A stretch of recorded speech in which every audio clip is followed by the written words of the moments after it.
اسی طرح کا ایک بندہ تھا، وہ کہتا تھا جی میرے سوال کا جواب کبھی نہیں کسی نے دیا۔ اس کی ملاقات ایک درویش سے ہو گئی، حضرت بہلول دانا سے۔ فرمانے لگے پوچھو بھئی کیا سوال ہے؟ کہنے لگا بابا میرے 3 سوال ہیں۔ ایک تو یہ بتائیں کہ اگر رب ہے تو وہ نظر کیوں نہیں آتا؟ اور دوسری میرا سوال یہ ہے کہ اگر جو کراتا ہے شیطان کراتا ہے تو انسان کو سزا کس بات کی؟ اور تیسری بات یہ کہ آپ کہتے ہیں کہ شیطان جن ہے، آگ سے بنا ہے، تو اسے بھی آگ میں ڈالا جائے گا تو آگ کو کیسے جلائے گی؟ تو حضرت بہلول دانا تھوڑا سا سوچنے لگے تو اس نے بڑی سخت بات کی، کہنے لگا مجھے پتا تھا جواب آپ کو بھی کوئی نہیں آتا۔ دیکھا نا، پڑ گئے نا سوچ میں۔ نیچے ایک روڑا پڑا تھا مٹی کا، اینٹ کا نہیں۔ مٹی بھی کئی دفعہ خشک ہو جائے نا دھوپ میں، کچی مٹی بھی تو روڑا تگڑا بن جاتا ہے۔ مضبوط روڑا پڑا تھا۔ حضرت بہلول دانا نے آؤ دیکھا نہ تاؤ دیکھا، روڑا اٹھایا اور زور سے سر میں دے مارا۔ اب اس سر میں روڑا لگا، خون بڑا بہہ گیا۔ جا کے اس نے کوتوالے شہر کو، سمجھ لیں SHO کو رپورٹ کرا دی کہ بابے نے نا میرا سر پھوڑ دیا ہے۔ بلا لیا، وہ SHO کہنے لگا بابا تو اس طرح کا ہے نہیں۔ اس نے کہا جی مار دیا، آپ دیکھیں۔ بلا لیا، کہنے لگا یار وہ تو درویش بندے ہیں، اگر تو کہتا ہے تو چلو بلا لیتے ہیں۔ آپ آ گئے، تشریف لائے تو اس نے کہا بابا آپ نے پتھر مار کے اس بندے کے سر کو پھوڑ دیا ہے۔ تو حضرت بہلول دانا کہنے لگے نہیں میں نے تو نہیں پھوڑا، میں نے تو اس کے 3 سوالوں کا ایک جواب دیا ہے۔ 3 سوالوں کا ایک جواب۔ اس نے کہا کیا؟ فرمانے لگے اس سے پوچھ لو۔ اس نے کہا جی کیا سوال کیا آپ نے؟ اس نے کہا جی پہلا میرا سوال یہ تھا کہ رب ہے تو نظر کیوں نہیں آتا؟ تو آپ فرمانے لگے میں نے تجھے روڑا مارا، درد ہو رہی ہے؟ کہنے لگا ہاں۔ کہنے لگے دکھا درد۔ بہلول دانا کہنے لگے کہ اگر درد ہے تو پھر، وہ کہنے لگا جی وہ دکھائی تو نہیں نا جا سکتی، پر ہے تو صحیح نا۔ تو آپ فرمانے لگے رب ہے پر دکھایا تو نہیں نا جا سکتا، تو قیامت میں نظر آئے گا۔ حضرت بہلول دانا فرمانے لگے تیرا دوسرا سوال کیا تھا؟ کہنے لگا جی میرا دوسرا سوال یہ تھا کہ جو کراتا ہے شیطان کراتا ہے تو پھر انسان کو سزا قیامت میں کیوں ملے گی؟ تو آپ فرمانے لگے جا پھر تجھے روڑا بھی شیطان نے مارا، میرے اوپر پرچہ کیوں کٹا دیا؟ پکڑ جا کے اس کو۔ آپ نے فرمایا تیرا تیسرا سوال کیا تھا؟ کہنے لگا جی میرا تیسرا سوال یہ تھا کہ شیطان آگ سے بنا ہے تو آگ کو آگ میں ڈالیں گے تو اسے کیا تکلیف ہوگی؟ تو آپ فرمانے لگے تو کس چیز سے بنا ہے؟ کہنے لگا مٹی سے۔ تو فرمایا میں نے تجھے کیا مارا ہے؟ کہنا مٹی۔ فرمایا درد ہوئی ہے؟ کہنے لگا بڑی۔ فرمایا اسے بھی ہوگی۔ ہمارے آج کل کے جتنے امور ہیں ان امور کے اندر دنیا داری غلبہ کرتی چلی جا رہی، ہر کام میں دنیا داری کی آمیزش ہو جاتی ہے، نہ چاہتے ہوئے بھی، نہ ارادہ کرتے ہوئے بھی، بہت ساری جگہوں پہ۔ اور دنیا داری اتنی غالب ہو گئی ہے کہ دنیا ہی دنیا نظر آنے لگ گئی ہے، دنیا ہی دنیا۔ یعنی کوئی چیز کیمرے کی آنکھ سے چھپ نہیں پا رہی، کوئی بات ایسی نہیں جس پر لوگوں کی نظریں نہ ہو، کوشش کریں۔ اور عجیب بات یہ ہے کہ دنیا داری ہو، دولت ہو تو اس کو چھپا کے رکھا جاتا ہے، اور دین کی کوئی بات ہو اس کو نشر کرنا ضروری سمجھا جاتا ہے تاکہ لوگوں کو میرے تقوی اور میری پرہیزگاری کی خبر جلدی جلدی مل جائے۔ میرے نبی کریم علیہ الصلوۃ والسلام نے خالص اللہ کی رضا کے لیے ہر کام کرنے کا حکم دیا۔ سیدہ عائشہ صدیقہ رضی اللہ تعالی عنہا راوی ہے، الترغیب و ترہیب میں حدیث ہے، پیارے حبیب کریم سید عالم صلی اللہ تعالی علیہ وسلم نے ارشاد فرمایا کہ حضور ایک دن مجمع صحابہ کے مجمع میں حضور نے پوچھا بتاؤ اسلام کی سب سے مضبوط بنیاد کیا ہے؟ ایک صحابی نے کہا یا رسول اللہ نماز پڑھنا۔ 5 وقت لوگ جمع ہوتے ہیں، ایک دوسرے کا حال احوال پوچھتے ہیں، معاملات ہوتے۔ یا رسول اللہ صلی اللہ تعالی علیہ وسلم مضبوط بنیاد ہے اسلام کی نماز پڑھنا، 5 وقت جمع ہونا۔ حضور نے فرمایا بات تمہاری ٹھیک ہے پر تم میری مراد کو نہیں پہنچے۔ عرض کی حضور حج کرنا، مختلف رنگ، مختلف نسلیں، مختلف قبیلے، مختلف بولیاں، لیکن جب حج کرنے پہنچے تو لباس بھی ایک ہی ہو گیا، گفتگو بھی ایک ہی، لبیک اللہم لبیک لبیک لا شریک لک لبیک ان الحمد والنعمت لک والملک لا شریک لک لبیک۔ ایک ہی صف میں کھڑے ہو گئے محمود و ایاز، نہ کوئی بندہ رہا نہ کوئی بندہ نواز۔ نبی رحمت سید عالم صلی اللہ علیہ وسلم سے عرض کی حضور یہ حج جو ہے نا اس میں بڑی یکسانیت ہوتی ہے، ہر رنگ ہر نسل کا آدمی ایک تسبیح کے دانے کی طرح ایک جگہ پہ پرو دیا جاتا ہے، تو لگتا ہے یہ اسلام کی مضبوط بنیاد ہے۔ محبوب فرمانے لگے بات تمہاری ٹھیک ہے پر تم میری مراد کو نہیں پہنچے۔ عرض کی حضور پھر زکوٰۃ صدقات خیرات اسلام کی مضبوط بنیاد ہے، کیوں؟ وہ اس لیے کہ غریب امیر کو دیتا ہے، امیر غریب کو دیتا ہے، اور غریب امیر سے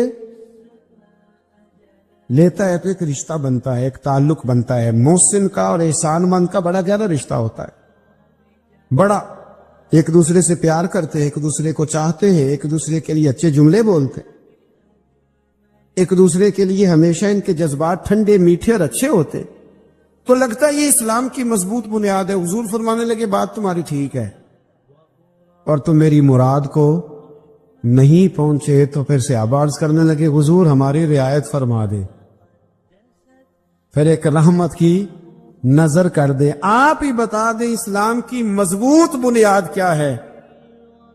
تو محبوب فرمانے لگے اسلام کی مضبوط بنیاد ہے اللہ کی رضا کے لیے کسی سے محبت کرنا۔ کس کی رضا کے لیے؟ خالص اللہ کی رضا کی۔ حضرت موسیٰ کلیم اللہ علیہ نبینا علیہ الصلوۃ والسلام پر اللہ کریم نے وحی فرمائی کہ اے موسیٰ، اے میرے کلیم، میرے لیے بھی کوئی کام کیا ہے؟ عرض کی اللہ میں نے نمازیں پڑھی، روزے رکھے، تبلیغ کی۔ فرمایا وہ تو آپ کی ذمہ داریاں تھی، وہ تو آپ نے اپنے لیے کیا، میرے لیے بھی کچھ کیا ہے؟ رب کریم نے پوچھا موسیٰ میرے لیے بھی کچھ کیا ہے؟ عرض کی اللہ یہ سارا کچھ فرمایا مالک تیرے لیے کیا، کہا یہ تو آپ نے اپنے لیے کیا، آپ کی ذمہ داریوں میں شامل تھا، مالک تیرے لیے کیا ہے؟ فرمایا کسی بندے سے محبت کی ہے کہ یہ اللہ کا بندہ ہے، کسی بندے سے محبت کی ہے کہ یہ اللہ کا بندہ ہے، یا کسی کے ساتھ تمہاری صرف اس لیے ناراضگی ہو کہ یہ اللہ کا نافرمان ہے، اللہ رسول کا دشمن ہے، معاذ اللہ بے ادب ہے؟ میرے بھائی سمجھ لے اچھی طرح اور اپنے دل کے کونے میں یہ بات بٹھا لے کہ زندگی میں جو کام کریں وہ اللہ کی رضا کے لیے، چھوٹا سا بھی خیر کا کام۔ میرے رسول کریم علیہ السلام کا جو سب سے پہلا فرمان ہے نا بخاری میں، وہ یہ ہے کہ انما الاعمال بالنیات، تیرے عمل کا دار و مدار تیری نیت پر ہے، تیرے ارادے پر ہے، بنیاد تمہاری نیت ہے۔ بنیاد یہ ہے کہ تمہارا اندر سے اس کام کے لیے ذوق کیا ہے، شوق کیا ہے۔ اگر وہ بنیاد مضبوط ہے تو پھر عمل کی جو آپ چھت ڈالیں گے وہ ساری چھت بھی مضبوط ہے، لیکن اگر ارادے کچے ہیں، کمزور ہیں، سازشیں ہیں، رنجشیں ہیں، اندر معاملات گڑبڑ ہیں، تو پھر کبھی دیواریں مضبوط ہو سکتی۔ نیتیں اچھی کریں، بڑی سادی مثال، بڑی صاف ستھری، مولا کائنات شیر خدا حضرت علی المرتضیٰ کرم اللہ تعالی وجہ الکریم نا، آپ ایک جگہ جنگ لڑنے کے لیے گئے، جہاد ہو رہا ہے۔ عرب کے جو لوگ ہوتے تھے وہ دشمن کو سزا بڑی سخت دیتے تھے، بعض لوگ مطالبہ بھی کرتے ہیں نا سخت سزا کا۔ ہمارا سرائکی کا ایک شاعر ہے، وہ کہا کرتا ہے جے تانگی ساڑی زندگی تو تے دے سخت سزا تیری جان چھٹے، ساکو مار نہ شاکر کستاں وچ یک لخت مکا تیری جان چھوٹے۔ عرب کے لوگ نا سخت سزا دیتے تھے، سخت، وہ اذیت دیتے، کبھی انگلی کاٹ دیتے، کبھی ہاتھ کاٹ دیتے۔ مختار سقفی نے جب امام علی مقام رضی اللہ تعالیٰ عنہ کے قاتلوں کو قتل کیا تو زیادہ تر کی گردنیں نہیں کاٹی تھی،